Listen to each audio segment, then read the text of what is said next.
જય માતાજી મિત્રો, આનંદમાં મોજમાં રહેવું ભાઈ. મિત્રો, દેહ પરદેહ પેઠારું રખડ્યા ક્યાં ક્યાં ક્યાં ક્યાં. આપણામાંથી ઘણા ભાગશાળી છે તો ફરવા માટે ગયા હશે, કોઈ બિચારા અમારા જેવા મજૂરી હારું ગયા હશે પેટ હારું. મિત્રો, હું ખૂબ રખડ્યો, પેટ હારું ધક્કા ખાધા અને અમે તો ભાઈ ખટારા તગડ્યા. પણ કથે કથેક આત્મા બહુ બળ્યો. વિચાર કરો, મારી દીકરી 10 લાખની ગાડી 15 લાખ રે ગાડે સીટમાંથી બેઠા અને જેરી કોઈ કિંમત નહીં એ જમતમ બોલે. ડ્રાઈવરની મોથાત બી જુઓ ભાઈ, મજબૂરી જુઓ.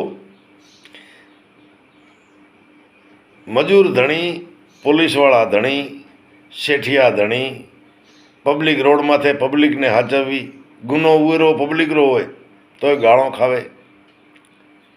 મિત્રો, એવી જિંદગી બધી જગ્યાએ ફર્યો. મિત્રો, એકવાર હમણો આવી તો 10 વર્ષ પહેલો અમારે કચરા એક કંપની રોડ બનાવતી હતી અમરેલીની બાજુમાં. મિત્રો, હું ગયો, મને કીધું કવિરાજ 15,000 રૂપિયા પગાર, મેસ ખર્ચો આવો ને, 1-2 ફેરા કાકરીરા કરવાના. એક ભૂરખિયા રાજપૂતોનો ગામ છે, કારડિયા રાજપૂત છે, બીજી વસ્તી રહેતી છે અને પ્રખ્યાત હનુમાનજી મહારાજ ભૂરખિયા, ભુજબલ વાનર ભૂરખિયા, જે ભુજબલ વાનર ભૂરખિયા. પિંગળસિંહ પાતાભાઈ નરેલારો આ છંદ બનાવેલ છે, હનુમાનજી મહારાજને અર્પણ કરેલો છે. એટલે ભૂરખિયાથી કાકરી ભરવી ને અમરેલીની બાજુમાં જાળિયા ગામ. મિત્રો, જાળિયા મેં કોળી પટેલ ઘણા રહે છે. કોળી, હવે કોળી પટેલ કહેવાય કે ખાલી કોળી કહેવાય, બીજી વસ્તી હશે. પણ મિત્રો, મને પસંદ કેમ આવ્યો ખબર છે? હું જે નોકરી કરતો હોય એ કંપનીમાં દીધીરું કામ ચાલુ હોય, રાતના બંધ હોય. કંપનીમાં 25-30 જેવા ડમ્ફર હતા, હાઈવા ગાડે. એ બધી ગાડીઓના ડીઝલની ટંકી ફૂલ હોય. 2-3 જેસીબી, 1 હિટાચી, 2 લોડર, 4 પાણીના ટેન્કર, 1 ડીઝલનો ટેન્કર, 2-3 જીપો, 5-7 ટ્રેક્ટર. કેટલા સાધન સાહેબ! નહીં હોય ને તો લગભગ એ બધા વાહનોનું તમે ડીઝલ હારો ને તો રોજનો લગભગ એ 25 લાખનો ડીઝલ થાય. પણ મિત્રો, એ ગામમાં એ કેમ્પ અમારો જે હતો ને જાળિયા, એમાં ચોકીદાર નહોતો ભાઈ. કોઈ દી 1 લીટર ડીઝલ ચોરી ન થયો કે લોખંડ ન ગયો. બાકી તો જે કોન્ટ્રાક્ટર ખાતે કામ રાખે ને એટલે પહેલો ચોકીદાર રાખે.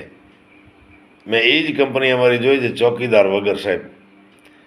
અને ત્યાં હું મારો બેટો કંઈ વિચાર કરો, હવે હું પેલો અમરેલીમાં જ વરસાદ થાય. હું વિચાર કરું મારી આ વરસાદનું કારણ શું હશે કે વરસાદ જ અહીંયા પડે. હવે સમજાય છે કે આજે ગામ જાળિયા જોયો ને, ચોકીદાર વગરનો અમારો કેમ્પ, ત્યાં થયો કે અહીંયા તો વરસાદ થાય ભાઈ.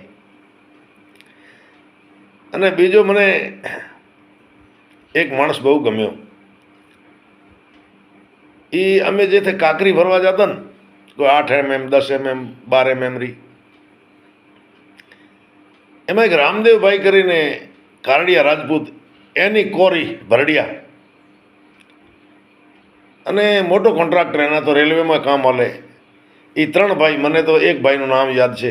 એક ભાઈ એ વખતે લાઠી તાલુકા પંચાયતમાં પ્રમુખ કે ઉપપ્રમુખ કે ગમે તે રીતે એક હોદ્દો પણ હતો.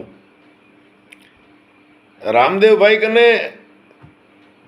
ઓછામાં ઓછો 300-350 મણનો સ્ટાફ. 60-70 તો ખાલી ટ્રેક્ટર, ટ્રોલા, એની પાછળ માણસે હશે ને, લેબર.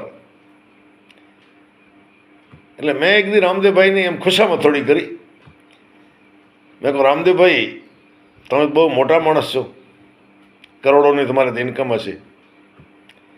એ રામદેવભાઈ યુવાન, પાછો બહુ નાનો, મારાથી જ બહુ નનકો, ઘણો નાનો ભાઈ. મને કે કવિરાજ બાપુ, આ 300-400 માણસોનું નસીબ છે, કોકના નસીબનું હું એ ખાતો હોઈશ. મને રામદેવ બહુ ગમે હો ભાઈ. અને પાછો જોગ કેવો બન્યો, મારે ઓચિંતો આવવાનો થયો. રામદેવભાઈના 1000 રૂપિયા મારામાં રહી ગયા. અને સંજોગ એવા બન્યા કે મારાથી પાછો જવાનો નહીં, સામે કામ પણ પૂરો થતો હતો. મારા નંબર રામદેવભાઈ કારડિયા રજપૂત કરે નહીં, પણ એના નંબર મારા કારણે હતા. મેં એક દી અનુકૂળતાએ ફોન કર્યો. મેં તો રામદેવભાઈને એવો ન લાગે કવિરાજ લે ભાગવું હતા તો 1000 રૂપિયા જટીને હાલ્યા ગયા, ખબર કે છેટો છો રામદેવ આવશે નહીં. એટલે મેં તો રામદેવભાઈ 1000 રૂપિયા તમારા મારી પાસે રહી ગયા અને મારાથી તો અવાય એમ નથી, તો હવે શું કરું? મને કે ઓનલાઈન મૂકી દો. તો મેં તો કઈ સિસ્ટમથી કોણ? મને કે સિસ્ટમ એટલે ઓનલાઈન રૂપિયા નથી મોકલવા, આ તો મૂડી નનકી છે કવિરાજ. 1000 રૂપિયામાં હવે શું તમને કહું, છતાં મૂકવા છે ઓનલાઈન આશીર્વાદ મેલી દો. મિત્રો આવા માણસો જેને મળે છે ને તો એમ થાય કે મારા બેટા એ જગ્યાએ વરસાદ તો થાય ને ભાઈ.